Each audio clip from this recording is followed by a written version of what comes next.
Sir Firoz గారు చెప్పండి. ఏదైతే 100 రోజుల పరిపాలన ఈ ఉమ్మడి గవర్నమెంట్ వచ్చిన తర్వాత జరిగింది. ఆ పరిపాలన గురించి మీరేం చెప్తారు ఒక మాటలో?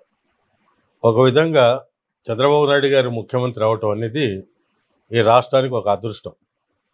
ఈ మాటను ఎందుకు అంటున్నానంటే, ఒక బందిపోటు ముఠా ఏ విధంగా అయితే ఒక గ్రామం మీద పడి దోచుకున్న తర్వాత ఆ గ్రామంలో ఎలాంటి విలువైన వస్తువులు కూడా మిగలవు.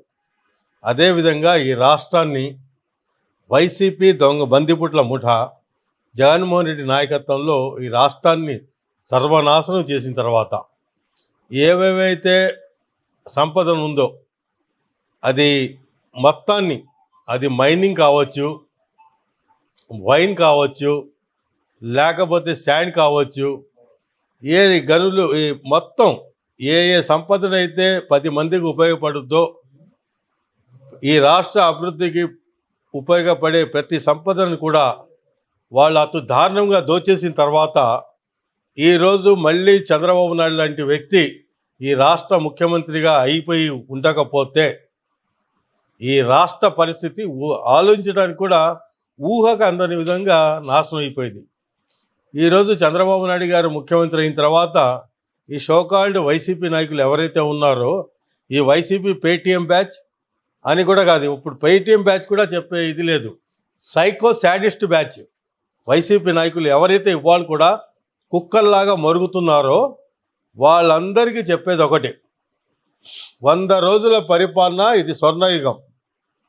బాబు గారు ఇచ్చిన ఒక్కొక్క వాగ్దానాన్ని నెరవేర్చుకుంటూ ముందుకు వెళ్తూ ఈ కష్టకాలం మొన్న మనం చూసాం, విజయవాడ వరదలు, దాన్ని ఏ విధంగా తన పిల్లల్ని కాపాడుకోవడం కోసం ఒక తండ్రి పడే తపన ఏ విధంగా ఉంటుందో ఆ విధంగా ఆయన ప్రతిదీ కూడా ఆయన దగ్గరుండి చూసి చంద్రబాబు నాయుడు గారితో పాటు నారా లోకేష్ గారు కావచ్చు, పవన్ కళ్యాణ్ గారు కావచ్చు, అలాగే ఎవరైతే ఎమ్మెల్యేలు ఎంపీలు ఉన్నారో వాళ్ళు మంత్రులందరూ కూడా ఒకే మాట మీద నిలబడి ఈ కష్టకాలంలో ఈ రాష్ట్రాన్ని కాపాడాలనే ప్రయత్నంలో భాగంగా విజయవాడ వరదల్ని చాలా చాకచక్యంగా, నష్టం జరగకుండా నష్టాన్ని తగ్గిస్తూ ముందుకు తీసుకెళ్ళిన విధానాన్ని మనం అందరం కూడా మెచ్చుకోవాలి. వీళ్ళు చెప్తారు, చాలామంది చాలా విధాలుగా చెప్తున్నారు, బాబు గారి వల్ల ఈ వరదలలో ప్రజలకి నష్టం పట్టించుకోలేదని. ఆ విషయం ప్రజలను అడిగితే ప్రజలు చెప్తారు, బాబు గారు పట్టించుకున్నారో పట్టించుకోలేదు. ఈ సైకో బ్యాచ్ సర్టిఫికెట్ తెలుగుదేశం ప్రభుత్వానికి, ఎన్డీఏ ప్రభుత్వానికి అవసరం లేదు. ఈరోజు వాళ్ళు చెప్పే ప్రతిదీ కూడా, అంటే జగన్మోహన్ రెడ్డి బయటికి వచ్చిన ప్రతిసారి కూడా అంటే ఈ స్థాయికి దిగజారాడేంటి అని ఆలోచించే లోపు అంతకంటే దిగజారిపోతున్నాడు. ఆయన మాటల్లో స్పష్టమైన భాష లేదు, ఆయన ఏం చెప్పాలనుకుంటున్నాడో కూడా ప్రజలకి ఆయనకి అవగాహన లేదు. పోలే ఎవరైనా విలేకరులు, మీలాంటి విలేకరులు ఏదైనా అడుగుదామంటే సమాధానం చెప్పలేని వ్యక్తి ప్రజల ముందు రావటం దేనికని కూడా ఈరోజు ప్రజలు ఆలోచిస్తున్నారు. అలా 100 రోజులు పరిపాలనలో ఇది రాష్ట్రానికి కాదు, విజయవాడ నగరానికి కూడా మా ఎంపీ కేశినేని చిన్ని గారు కావచ్చు, మా ఎమ్మెల్యే గద్దె రామ్మోహన్ రావు గారు కావచ్చు, అలాగే వెస్ట్ ఎమ్మెల్యే సుజనా చౌదరి గారు కావచ్చు, సెంట్రల్ ఎమ్మెల్యే బోండమ్మ గారు కావచ్చు, అందరు కలిసి కూడా విజయవాడ నగరాన్ని ఏ విధంగా ముందుకు తీసుకెళ్ళాలి, విజయవాడలో జరిగిన నష్టాన్ని ఏ విధంగా వాళ్ళు పూర్తి చేయాలనే విషయాన్ని కూడా మనందరికీ తెలుసు. అదేవిధంగా వీళ్ళ సమిష్టి నాయకత్వంలో రాబోయే రోజుల్లో విజయవాడ నగరం ఈ భారతదేశంలో ఉన్న అమరావతిని కలుపుకొని భారతదేశంలో ఉన్న అతి ముఖ్యమైన నగరాలకు పోటీగా ఈ అమరావతితో కూడిన విజయవాడ నగరం కూడా అభివృద్ధి చెందుతున్న విషయంలో ఈరోజు ప్రజలకి ఎలాంటి అనుమానాలు లేవు, ఒక్క సైకో బ్యాచ్కి తప్ప. కానీ ఇక్కడ వాళ్ళు వైసీపీ నాయకులు అంటున్నారు, ఏదైతే 100 రోజులు చేసింది ఏం లేదు, వాళ్ళు ఇచ్చిన హామీలు కూడా ఒక్కడు కూడా నెరవేర్చలేని పరిస్థితి. మేమైతే 84% పైన పూర్తి చేసాం, వచ్చిన 30 రోజులను పూర్తి చేసామని చెప్పి వైసీపీ నాయకులు కానీ అటు జగన్మోహన్ రెడ్డి గారు అంటున్నారు. దాని గురించి మీరేం చెప్తారు? ఇప్పుడు మన అందరూ తెలుసు, బాబు గారు అధికారం చేపట్టిన రోజే 3000 పింఛన్ని 4000 చేయడం జరిగింది. జగన్మోహన్ రెడ్డి 2000 పింఛన్ని 3000 చేయడానికి ఎన్ని సంవత్సరాలు పట్టిందో ప్రజలందరూ తెలుసు. నేను ఒకటి చెప్తున్నాను సార్, దీనికి ఎవరికి హామీ ఎవరికి సపోర్ట్ చేయాల్సిన అవసరం లేదు. ప్రజలను అడిగితే చెప్తారు. ఇవాళ ఎవరైతే పింఛన్దారులు ఉన్నారో వాళ్ళని అడగండి. 3,000 పింఛన్ 4,000 అయ్యి, ఎవరైతే వికలాంగులు ఉన్నారో వాళ్ళని అడగండి. 2,000 పింఛను 3,000 పింఛను వాళ్ళు 6,000 అయ్యి, ఎవరైతే 2 కాళ్ళు 2 చేతులు లేని వాళ్ళు ఎవరున్నారో వాళ్ళు ఎవరైతే 15,000 రూపాయలు పింఛన్ అందుకుంటున్నారో వాళ్ళు తెలుస్తుంది. ఈయనేదో పిచ్చోళ్ళలాగా వచ్చి పిచ్చి సైకిల్ చేస్తూ ఒకటి అమ్మఒడి దాని గురించి ఆయన ఎక్కువ మాట్లాడుతున్నాడు. అమ్మఒడి అనేది కూడా 2019లో జగన్మోహన్ రెడ్డి అధికారంలో వచ్చినా కూడా 2020లో అమ్మఒడి ఇచ్చాడు. ఇది కావాలంటే మీరు చెక్ చేసుకోవచ్చు, అందరికి తెలిసిన విషయం. ఇది లేనిపోని అబద్ధాలు. ఈ అన్నా క్యాంటీన్లు పెట్టాం, మెగా డిఎస్సి ఇస్తామన్నాం, ఇచ్చాం. ఇవాళ నిన్న మన బాబు గారు ముఖ్యమంత్రి గారు దీపావళి నుంచి ఉచిత గ్యాస్ కనెక్షన్ మొదలెడతా అన్నారు. అలాగే బస్సులు అన్నీ వచ్చేస్తున్నాయి. ఇంకా రావాల్సిన కొన్ని బస్సులు వచ్చిన తర్వాత ఉచిత ఏదైతే ప్రయాణం ఉందో మహిళలకి అది కూడా మొదలవుద్ది.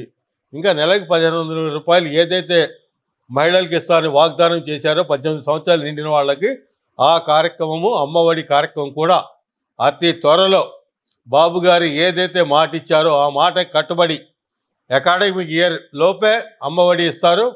అలాగే ఏ సంవత్సరం కూడా 5 సంవత్సరాలు ఇస్తామని ఏదైతే వాగ్దానం చేశాడో ఆ వాగ్దానాన్ని సంపూర్ణంగా నిర్వహించడానికి ఈ 1,500 రూపాయలు కావచ్చు, అమ్మ దీవెన కావచ్చు, వాళ్ళ రైతు భరోసా కావచ్చు, అవన్నీ కూడా ఏ కార్యక్రమం కూడా ఆగదు.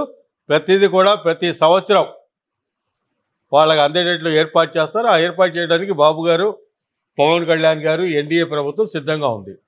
అయితే విజయసాయి రెడ్డి గారు అంటున్నారు 40 ఏళ్ళ ఇండస్ట్రీ అని చెప్పి తిరుగుతూ ఉంటాడు, కానీ ఆయన చేసింది ఏం లేదు. 40 ఏళ్ళ సర్వీస్లో కూడా ఆయన ఒరిగింది ఏం లేదు. కానీ ఇప్పుడు వచ్చిన గవర్నమెంట్ కూడా మోసం చేయడం తప్పితే వాళ్ళు చేసింది ఏం లేదని చెప్పి అంటున్నారు. సో ఇది రాష్ట్రంలో నెంబర్ 1 బేవర్స్ ఎవడైనా ఉన్నాడంటే అది విజయసాయి రెడ్డి. దేవుడు అతనికి ఇచ్చిన మేధో సంపత్తిని, ఒక ఆర్థిక ఉన్మాదిని రాష్ట్రానికి పరిచయం చేసిన వ్యక్తి విజయసాయి రెడ్డి. జగన్మోహన్ రెడ్డి ఆర్థిక ఉన్మాదిగా మారాడన్నా, ఆర్థిక ఉగ్రవాదిగా మారాడన్నా దాని కారకుడు ఎవడు? ఈ విజయసాయి రెడ్డి కాదా?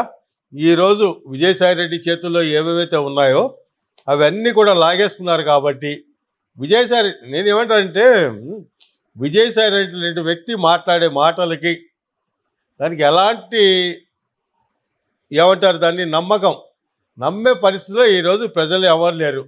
బాబు గారు 40 సంవత్సరాల ఇండస్ట్రీలో బాబు గారు ఏం చేశారో కొద్దో గొప్ప ప్రజల మీద ప్రేమ ఉన్న వాళ్ళని అడిగితే వాళ్ళే చెప్తారు.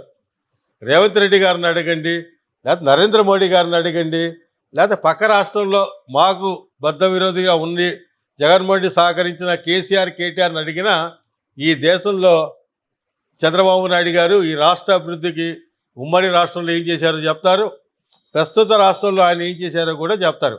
కాకపోతే ఆ చెప్పినట్టు బాబు గారు ఇదని చెప్పి అన్నీ అంటే నాకు తెలిసి బాగా ఇబ్బంది పడింది విజయసాయి రెడ్డి.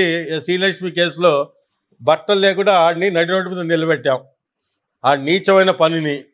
అలాగే వాళ్ళ కూతురు ఏదైతే వైజాగ్లో కబ్జా చేసి ఓ 5 స్టార్ హోటల్ కట్టుకోవాలనుకుందో దాని సరిహద్దుల గోడలు కూడా పళ్ళు కొట్టారు.